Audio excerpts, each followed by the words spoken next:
దేవుని నామమునకు మహిమ కలుగును గాక. ప్రభునందు ప్రియులరా, మన ప్రభువు రక్షకుడునైన క్రీస్తు యేసు పరిశుద్ధ నామంలో మీ అందరికీ శుభములు. 10వ తేదీ ఫిబ్రవరి మాసము 2025వ సంవత్సరం.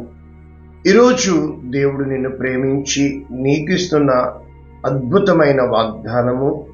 నిజంగా మనము ఇది ప్రాక్టికల్లో పెట్టగలిగితే మన జీవితాలు ధన్యకరముగా అనేక మందికి ఆశీర్వాదంగా ఉంటాయి. అటువంటి వాగ్దానము, నీ భారము యెహోవా మీద మోపుము, నీ భారము యెహోవా మీద మోపుము. కీర్తనలు 55:22. పూర్తి వచనము ఈ విధంగా ఉంది: నీ భారము యెహోవా మీద మోపుము, ఆయనే నిన్ను ఆదుకొనును, నీతిమంతులను ఆయన ఎన్నడను కదలనీయడు.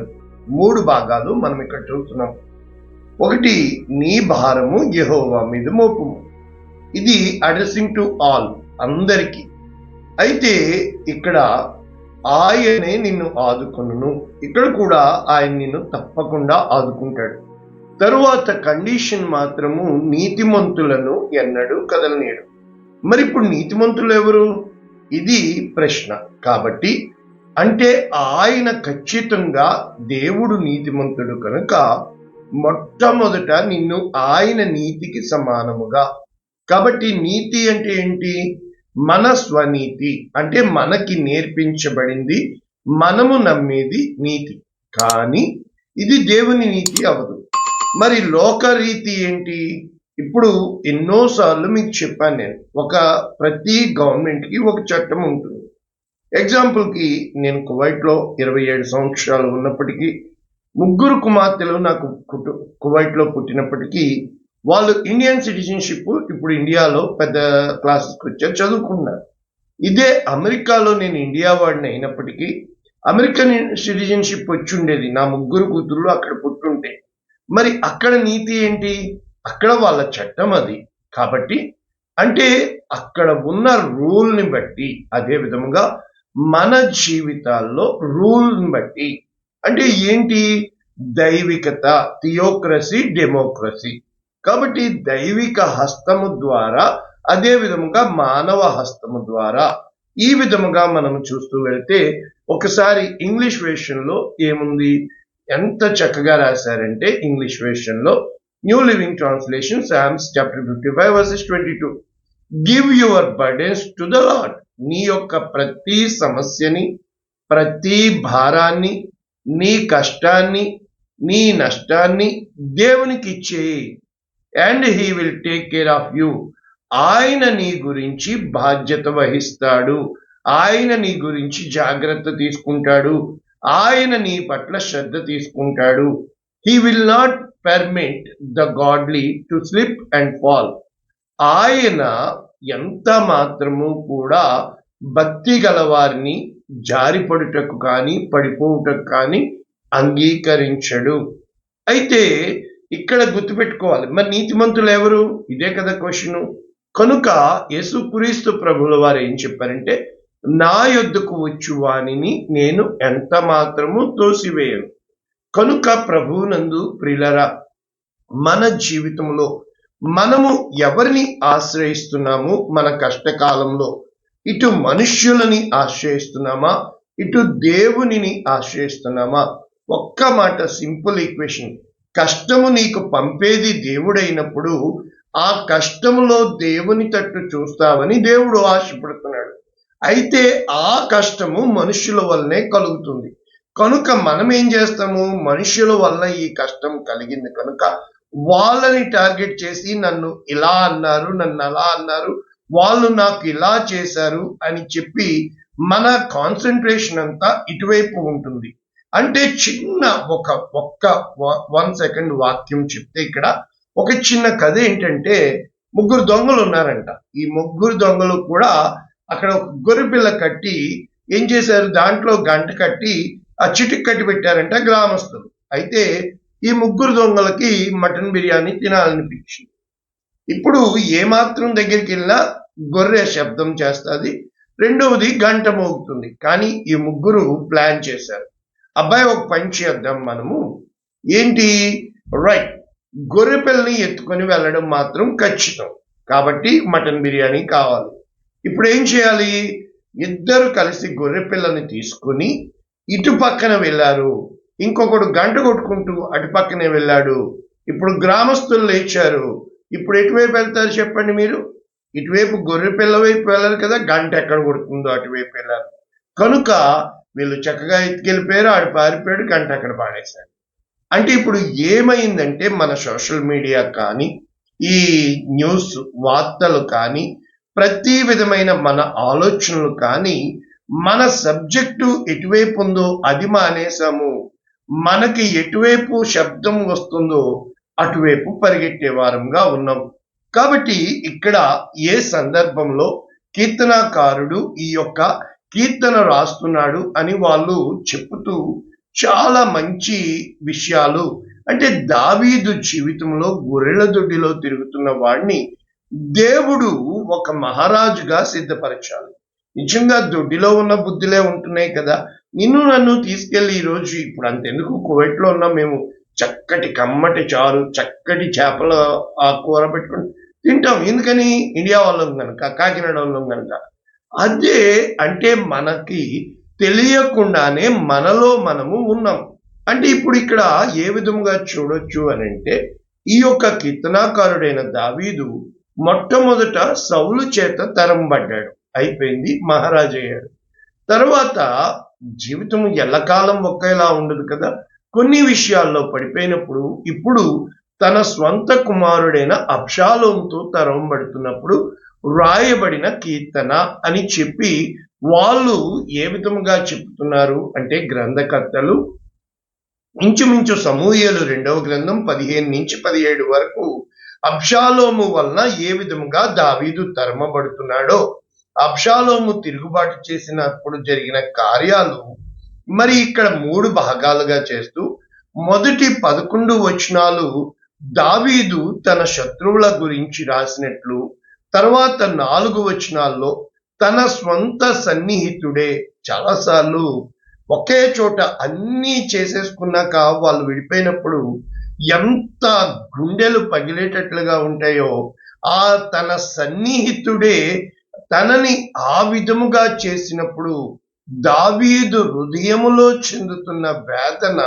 ఆ 4 వచనాల్లో రాసినట్లు చాలా మంది గ్రంథకర్తలు ఇది ఇస్కరియోతు యోధా విషయంలో ఈ లేఖనాలు నెరవేరిని అని చెబుతూ ఉంటారు. అయితే మిగిలిన 8 వచనాల్లో మరి దావీదుకి ఎదురైన విషమ పరీక్షలు, అపాయంలో ఉన్నప్పుడు ఏ విధముగా దేవునిపై ఆధారపడాలి అనేది పాఠం నేర్చుకున్నాడు అని ఇక్కడ రాయబడుతుంది. అయితే 4వ వచనంలో, నా గుండె నాలో వేదన పడుచున్నది, మరణ భయము నాలో పుట్టుచుంది. అదేంటి, దేవుని యందు భయభక్తులు ఉన్న వాళ్ళకి మరణ భయము ఉండకూడదు కదా? లేదండి, ఖచ్చితంగా మనలో తెలియకుండానే చనిపోతామేమో అన్న ఫీలింగ్ కలుగుతుంది. ఎంతో మంది నాకు ఫోన్లు చేస్తూ ఉంటారు. అంటే అర్థం ఏంటంటే, దేవుని యందు విశ్వాసం ఉంచి ఎంత ముందుకు సాగినా మనలో తెలియని బెంగ, మనలో తెలియని దిగులు, మనలో తెలియని ఆరాటం, ఏం జరుగుతుందో తెలియక పోరాటం, ఈ విధముగా మాటలు వస్తాయే కానీ ఏ విధమైన సమస్యకి పరిష్కారం దొరకదు. మరి ఈ రోజుల్లో సైతం దేవుడే చేయాలి అని ఎదురు చూసే వాళ్ళు ఎవరైనా ఉన్నారా? కనుక ఇప్పుడు ఇక్కడ ప్రస్తుతానికి చూస్తే ఎంతో మంది బలహీనులై ఉంటాం కదా, అందరూ బలంగా ధైర్యంగా ముందుకు వెళ్ళలేం కదా. కనుక అనేక సార్లు దావీదు మరణము నాకు అడుగు దూరం మాత్రమే ఉన్నది అని ఎన్నోసార్లు చెప్పినట్లు మనము చూస్తున్నాం. అయితే 5వ వచనం అంటాడు, దిగులు వణకు నాకు కలుగుచున్నవి, భయము నన్ను ముంచివేసెను. చూసారా, ఇవి భారము అంటే బరువు మొయ్యడము అంటే అర్థం ఏంటంటే, ఒక గాడి మీద బరువు ఎత్తే మాట వింటదంట, లేకపోతే విందంట.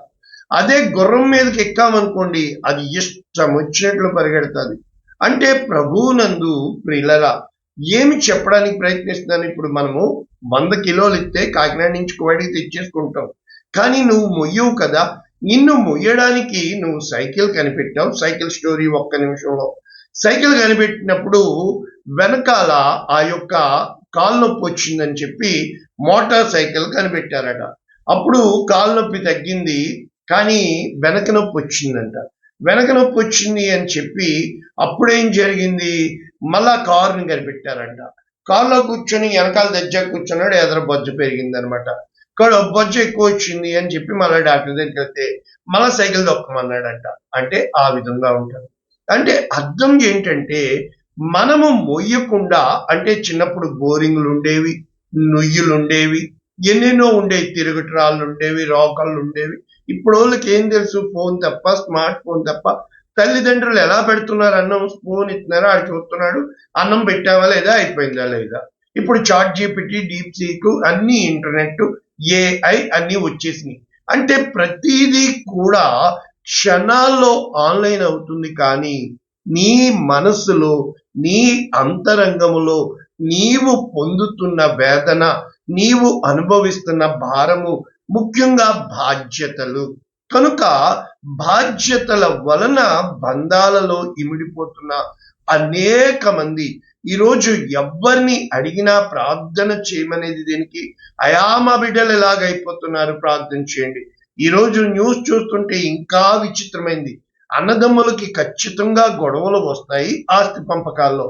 అయితే పంజాబ్ లో ఒక సింగ్ గారు చనిపోతే అన్నదమ్ములు తమ్ముడి దగ్గర తండ్రి ఉన్నాడు, చనిపోయారు. అయితే కబురు పెట్టారు, ఊర్లో వాళ్ళందరూ వచ్చారు. వచ్చిందాకా ఉండి ఏమైంది, ఇప్పుడు తండ్రికి దహన సంస్కారాలు చేయాలి. అయితే పెద్దోడు నేను చేయాలి పెద్దోడిని అంటే, నువ్వు ఎప్పుడు నాన్నని చూడలేదు, నేను చూసాను నేనే చేస్తాను, నువ్వు చేయడానికి వీల్లేదు అన్నాడంట. ఈలోపు పెద్దలు కల్పించుకున్నా కూడా మాట ఇద్దరు తగ్గలేదు.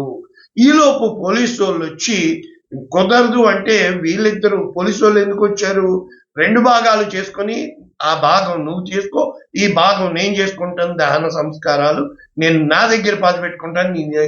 అలా కుదరదురా బాబా, చనిపోయిన వ్యక్తి దేహాన్ని మీరు ఎలా మొక్కలు చేస్తారంటే అప్పుడు పోలీసు వాళ్ళు వచ్చారు.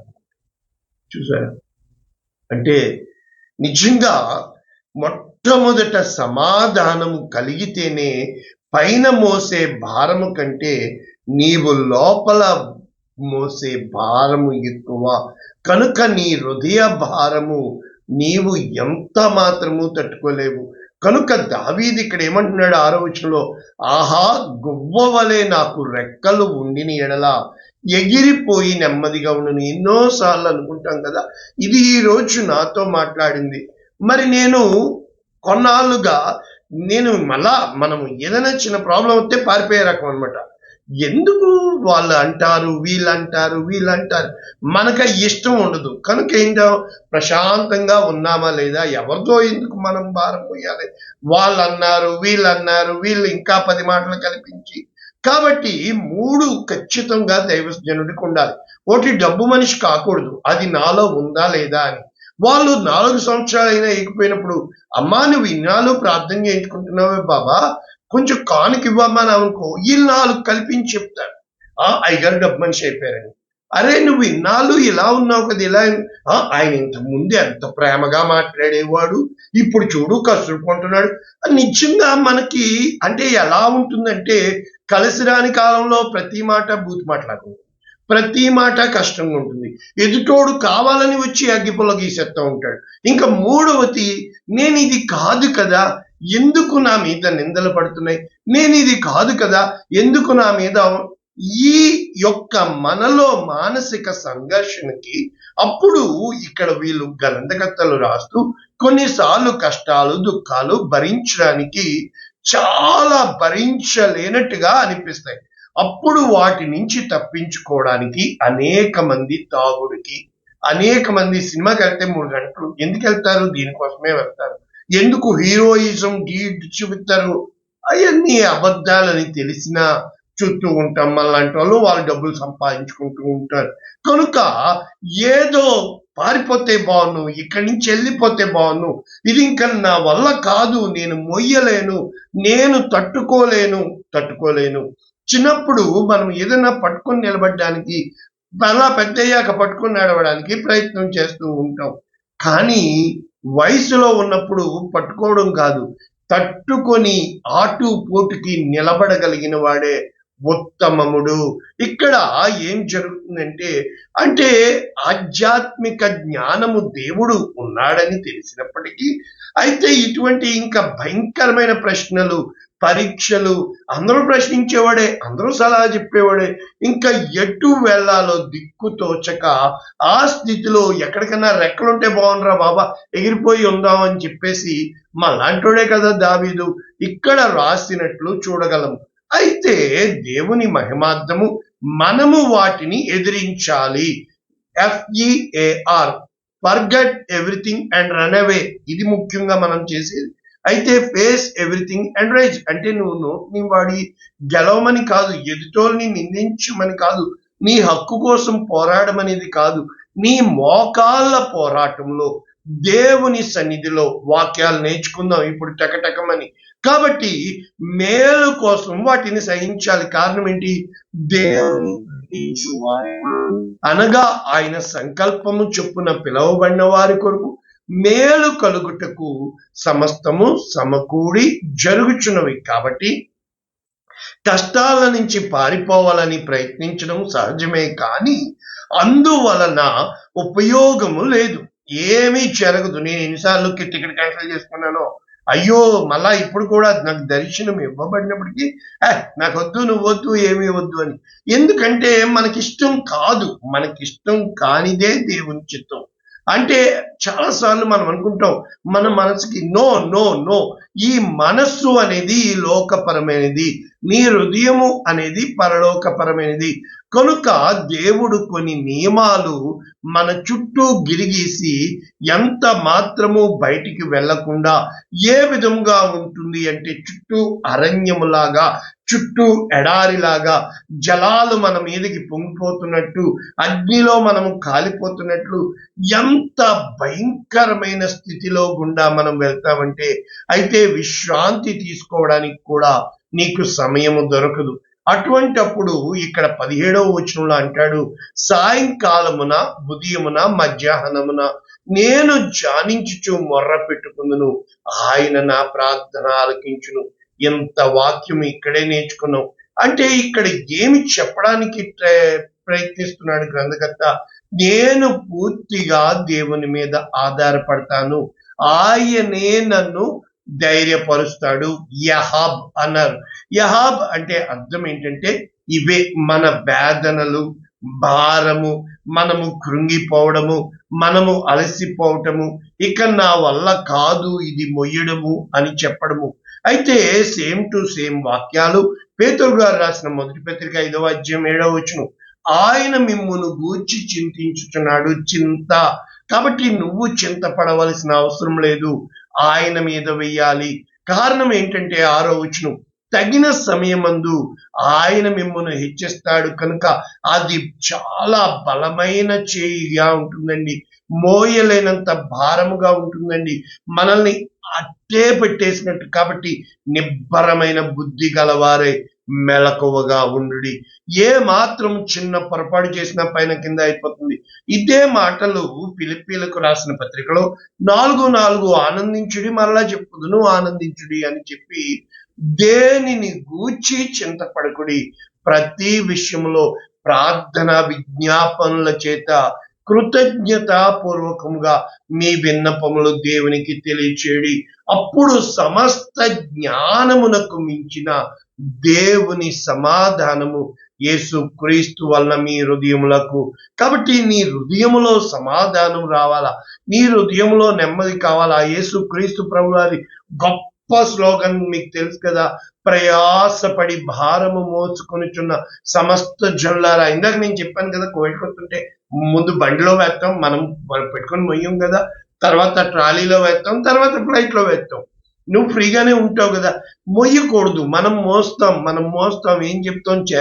చెప్పడానికి సులభమైన ఆ వెళుతున్న దారిని బట్టి బహు కఠినముగా ఉంటుంది. కాబట్టి నేను మీకు విశ్రాంతి కలుగు చేస్తాను, నేను దీనుడను, నా యొద్ద మీరు నేర్చుకోనండి అని చెప్పి యేసుక్రీస్తు ప్రభుల వారు చెప్తున్నట్లు చూస్తున్నాం. అయితే ఇవన్నీ దేని కొరకు చింతపడుతున్నట్లు యేసుక్రీస్తు ప్రభుల వారు చెప్తున్నారు. మత్తయి సువార్త 6:24, ఎవరు ఇద్దరికి యజమానులకు దాసుడిగా ఉండే, ఒకటి సిరికి గాని, రెండు దేవునికి.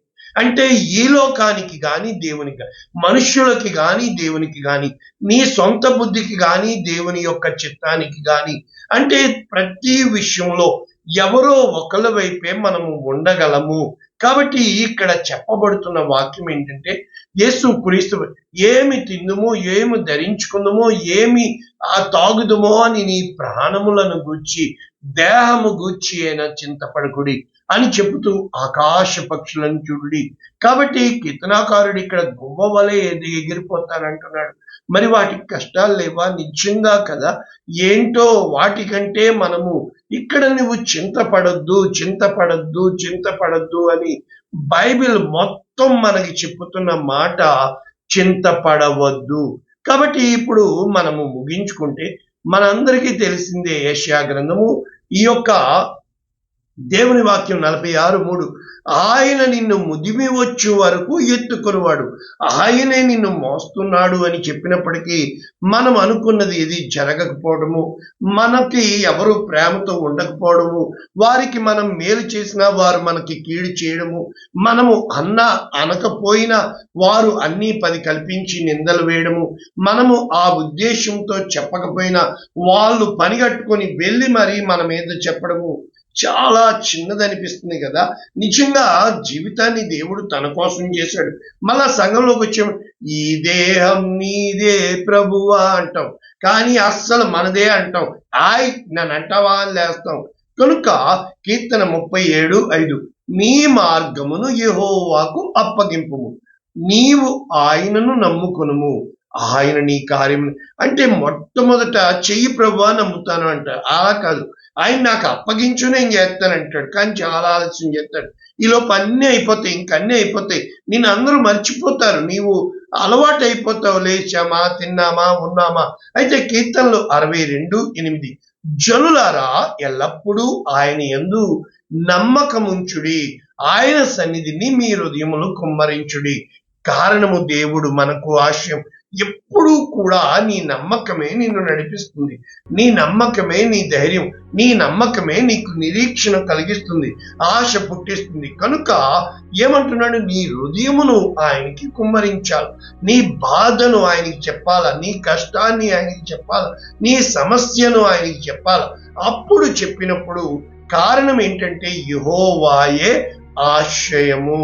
కనుక ప్రభునందు ఇదే వాక్యాలు, ఇదిగో విలాప వాక్యములు 2:19, నీవు లేచి రేయి మొదటి జామును మొర్రపెట్టు, నీళ్లు కుమ్మరించినట్లు ప్రభు సన్నిధిని మీ హృదయములను కుమ్మరించుము, మీ పసిపిల్లల ప్రాణము కొరకు నీ చేతులను ఆయన తట్టు తిప్పుము. ఎప్పుడైతే నీవు నీ బిడ్డల బాధ్యత దేవునికి ఇచ్చేస్తావో, వాళ్ళ తాగుడు, వాళ్ళ తిరుగుడు, వాళ్ళ యొక్క ప్రతి సమస్య, నీ అప్పుల సమస్య, నీ అకామ సమస్య, మరి నాకు లేవా అక్కమ సమస్యలు, అక్కమాలు వేయించుకోకపోతే ఎలా ఉంటాం, అసలు ఉండాలా వద్దా, వెళ్ళాలా, ఏం చేయాలి అనే అయోమయంతో అనుక్షణము కూడా దుఃఖముతో నిండిన వారమై, కనుక ప్రభువునందు ప్రియులారా ముగించుకుంటే కీర్తన 68:19, ప్రభువు స్తుతి నొందునుగాక, దేవుని నామమునకు మహిమ కలుగు, ఆయన మన భారము భరించుచున్నాడు, దేవుడే మాకు రక్షణకర్తే, ఆయనే నిన్ను రక్షించువాడు. నీ భారాన్ని, నీ బాధ్యతను, నీ యొక్క సమస్తమును దేవుడు చక్కబెడతాడు. కానీ నువ్వు అనుకున్నట్లుగా కాదు, సమస్తము కుదురుబాటు కాలం వస్తుంది. ఆ కాలాల గుండా నడిపించువాడు దేవుడు, ఆ మార్గాల గుండా నడిపించువాడు దేవుడు, ఆ సమస్యల గుండా నడిపించువాడు దేవుడు. కారణము ఏంటంటే ప్రభునందు ప్రియులారా, దేవుని యందు మనము నీతి అగునట్లుగా మన విరిగి నలిగిన హృదయాలతో దేవుణ్ణి వేడుకోవాలని, దేవుని యందు నమ్మకం ఉంచాలని. గొలియాతుని చంపెత్తే హీరో అయిపోయాడు. ఎన్ని రోజులు? 2 రోజులే. ఏలియా ఆకాశం నుండి అగ్నిని దింపితే ఏలియా హీరో అయిపోయాడు. ఎన్ని రోజులు? 2 రోజులే. మోషే ఆకాశం నుండి మన్నా కురిపిస్తే హీరో అయిపోయాడు. కానీ ఎన్ని రోజులు? 2 రోజులే. 10th పాస్ అయితే హీరో అయిపోతాం, కానీ 2 రోజుల తర్వాత ఇంటర్మీడియట్. ప్రతి జీవితంలో అనుదినము పోరాటమే, అనుదినము సమస్యే, అనుదినము కష్టమే. కానీ నువ్వు దేవుణ్ణి ఇష్టముగా చేసుకొని ఏ జీవితం దేవుడిదే, రేపేమి జరుగునో తెలియదు కనుక విశ్వాసముగా, నమ్మకముగా, స్థిరముగా, సమాధానముతో ఉండడమే జీవితం. పరిశుద్ధుడా, ప్రేమ కలిగిన తండ్రి, విత్తబడిన వాక్యాన్ని దీవిస్తూ, నిండాలుగా దీవిస్తూ, ఎంతమంది భారము మోసి దానివల్ల రోగాలు, వ్యాధులు, వ్యసనాలు, ప్రతి విధమైన కీడుకి తావిస్తున్నారు, నా దేవుడు నాతో ఉన్నాడనే ధైర్యం వీళ్ళకి పుట్టించమని చెబుతున్న నాకు కూడా మీరు ధైర్యమును అనుగ్రహించమని, ఒక్కొక్కరి కుటుంబములను, వారి పుట్టినరోజులు, పెళ్లి రోజులు సమస్తమును యేసు శ్రేష్టమైన నామమున దీవిస్తున్నాము తండ్రి. Amen. God bless you all. దేవుడు మిమ్మల్ని దీవించును గాక. ఆమేన్.